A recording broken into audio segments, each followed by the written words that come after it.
आत्मनिर्भर भारत कैसे बनाना है हर क्षेत्र में, और भारत को दुनिया की और बड़ी ताकत बनाना है। और जिस तरह से टेक्नोलॉजी में, आर्थिक विकास में, स्टार्टअप में, ऑपरेशन सिंदूर में जो पाकिस्तान की पिटाई की गई, सब भारत के आर्थिक विकास से प्रभावित हो और भारत से रिश्ता बनाना चाहते हैं। जहां राम मंदिर भी बनता है, जहां माता सीता का मंदिर बनने जा रहा है, नक्सलवाद समाप्त हो रहा है ना, तो राहुल गांधी चिल्लाते हैं उनकी पार्टी से उठती जा रही है कि नहीं। इस सारी समस्या के जड़ में ये है कि ये कुर्सी हमारी है जहां मोदी बैठा है। दावेदारी है तो जनता कहती है जनता हम तय करेंगे, तो काम करें।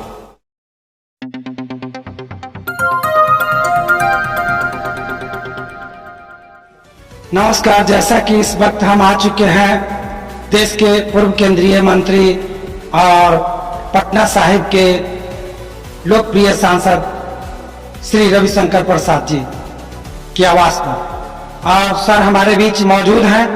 आज पूरा देश आजादी का 80वां स्वतंत्रता दिवस हर्षोल्लास के साथ मना रहा है, और इस अवसर पर सर का क्या विचार है हम जानने का प्रयास करते हैं। सर, सर्वप्रथम स्वतंत्रता दिवस की आपकी अनंत शुभकामनाएं।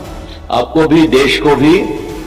देखिए, भारत के आजादी के 75 साल पूरे हो गए और आज हमारे प्रधानमंत्री नरेंद्र मोदी जी का भाषण बहुत ही युगांतकारी था। लाल किले में पूरा सुना, आत्मनिर्भर भारत कैसे बनाना है हर क्षेत्र में, और भारत को दुनिया की और बड़ी ताकत बनाना है। और जिस तरह से टेक्नोलॉजी में, आर्थिक विकास में, स्टार्टअप में, ऑपरेशन सिंदूर में जो पाकिस्तान की पिटाई की गई भारत के द्वारा बने हुए आयुध के द्वारा, तो इसके माध्यम से देश का एक बड़ा मान बढ़ाया है।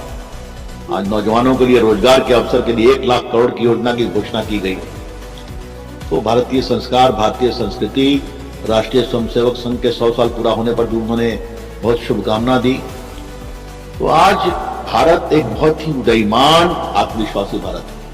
अभी मैं गया था ऑपरेशन सिंदूर में सांसदों के नेता के रूप में यूरोप, क्या जर्मनी, क्या इंग्लैंड, क्या बेल्जियम, क्या लंदन, क्या रोम, सब भारत के आर्थिक विकास से प्रभावित है और भारत से रिश्ता बनाना चाहते हैं।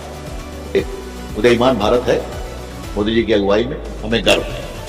जहां राम मंदिर भी बनता है, जहां माता सीता का मंदिर बनने जा रहा है, जहां 3 तलाक समाप्त भी होता है और 370 भी समाप्त होता है।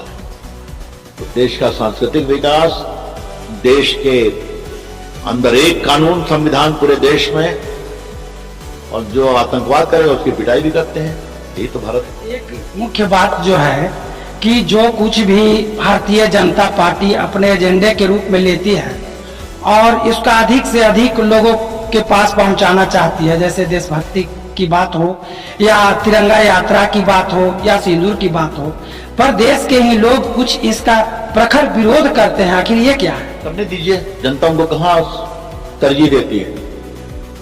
वामपंथी खत्म हो गए ना, नक्सलवाद समाप्त हो रहा है ना, तो राहुल गांधी चिल्लाते हैं उनकी पार्टी से उठती जा रही है कि नहीं। उनको वोट नहीं मिलता तो हम क्या करें, फिर आ रहेंगे वो। इस सारी समस्या के जड़ में ये है कि ये कुर्सी हमारी है जहां मोदी बैठा है। ये जो दावेदारी है तो जनता कहती है अब जनता हम तय करेंगे, तो काम करें। अब देख रहे हैं कहां से उठते चले जाते हैं। चिंता मत करिए, उससे हम परेशान नहीं होते हैं। ये लोग 50 साल से एक ही रात बनाते हैं। देश अपने विकास की यात्रा में चल रहा है। क्षेत्र के जनता जनार्दन को आज के समय में क्या संदेश देना चाहिए? मैं उनके लिए हमेशा खड़ा हूं, खड़ा रहूंगा। अभी देखिए, लगभग 200 सड़कें मेरे प्रयास से बनी है ग्रामीण विकास विभाग के द्वारा। पटना हवाई अड्डा बन गया है, पटना से 8-8 वंदे भारत ट्रेन चल रही है, हार्डिंग पार्क का नया स्टेशन बनने जा रहा है रेलवे के हिसाब से, अनीशाबाद से दीदारगंज तक एलिवेटेड सड़क बनने जा रही है, और दीदारगंज से पुनपुन बांध होते हुए पुनपुन हाईवे तक जुड़वा रहा हूं मैं, वो भी काम चल रहा है। तो ये सारे काम चल रहे हैं और भी काम करेंगे।